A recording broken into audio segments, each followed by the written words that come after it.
Hey there, Rednecks, Preppies, Redneck Preppies. It's me, the Redneck Preppy. How you doing today? Great. Good.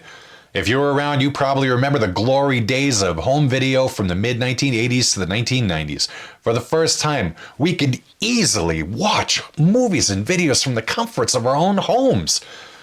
Of course, every innovation in technology brings along with it those bottom feeders looking to make a quick buck. And for the home video boom, that meant the equivalent of shovelware video.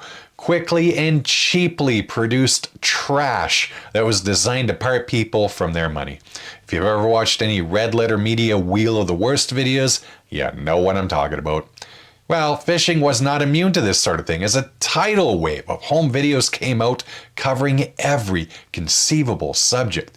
And low effort fishing home videos weren't immune to the oldest trick in the book, including nudity to drive sales. Today we're going to look at one of those videos, double entendre, dripping, fishing with the Big Uns. Half striped bass fishing instructional, half excuse to show off two attractive women with some glorious fake breasts. Now before I go on, I must thank Cecil over at Good Bad Flicks, who recently reviewed this video on his channel. He kindly provided me with this video so that I could inflict it upon you as well. Make sure to check out Good Bad Flicks. There is a link in the description below. So what is fishing with the Big Uns? Well, I'd like to regale you with extensive information about it, but frankly, there isn't much available. Those who were both in front and behind the camera seem to have largely disappeared and haven't blessed us with any behind-the-scenes information in the 30 years since. Now, as for what I do know, it came out in 1993 and was produced by a company called Third Coast Productions out of Texas.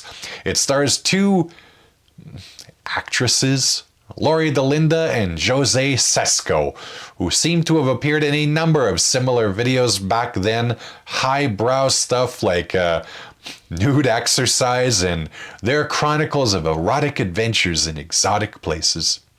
The gentleman who stars in this is billed as Rusty Knife. I'm guessing it's a stage name.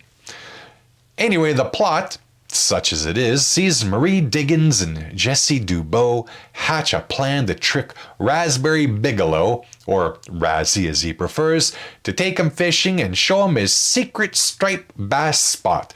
And no, that's not a euphemism for anything else.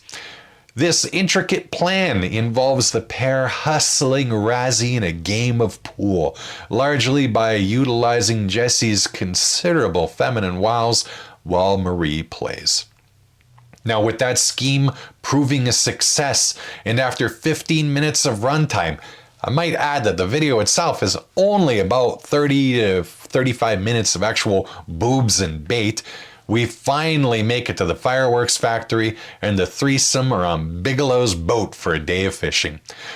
For some reason, Razzie is reluctant to take the women fishing, as he wants to jealously safeguard the location of his honey hole. I would like to reiterate that this man is in the company of these two women and doesn't want to go fishing with them. No word of a lie, it's actually mostly fishing you're going to get. Sometimes with the ladies topless, as women tend to do when fishing, and sometimes in their bikinis. I really got to stop doing that. Now, I'm going to be honest with you. I couldn't really determine a pattern from when either would occur. I think every now and then the editor just alternated clothed and topless clips, possibly trying to convince himself there actually was a legitimate fishing video somewhere in all the footage they took.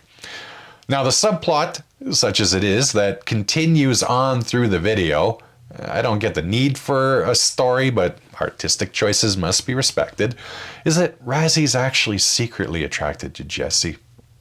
I don't think I can blame him on that one. There's no real payoff to any of it other than to insert as many bad sexual euphemisms and innuendo as can be packed into the short runtime. Why, did you know that you could use fishing rod as a euphemism for a male anatomical part? I was shocked as well. At any rate, the fishing trip wraps up successfully with a claimed catch of 18 striped bass weighing a total of 94 pounds, 4 surgically enhanced breasts, and likely the most unfortunate bathing suit selection made by any man in the 1990s. So what do I think about all this? This is actually a weird one because it mixes abundant nudity with actual useful instruction. It's the equivalent of watching 90s softcore Cinemax trash starring Shannon Worry. God, I miss that woman. Chronicling the, amorous adventures of a hot baker, and then the character just starts randomly dropping useful information about how to ensure your bread comes out properly baked. In the springtime, the stripers migrate from the headwaters to spawn. From April to June, they head back down to the lake, grouping in mid-lake ridges. You can use artificial or live bait in these areas. You can catch 50 to 100 fish in one spot bottom feeding, anywhere from 5 to 30 pounds each. Now, I don't mean to imply that Fishin' with the Big Uns had an agenda of sneaking in real information into the guise of a softcore video. I'm sure there are many striped bass fishing videos in the 90s that had more information and fewer breasts, if that's a good thing. But it's not actually a complete waste. I've never been striped bass fishing, but all the information provided rings true. There's even a post-credit fishing tips section.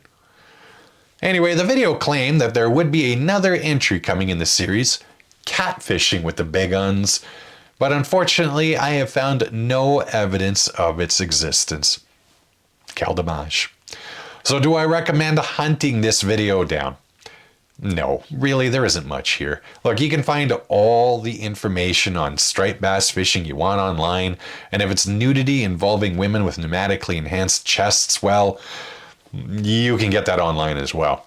While Fishing with the Big Uns is a humorous time capsule when you could actually make trash like this and actually sell to someone, it's not interesting enough trying to find a copy and spending actual money on it.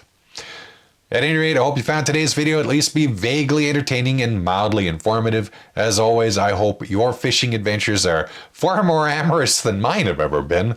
Take care, and bye-bye.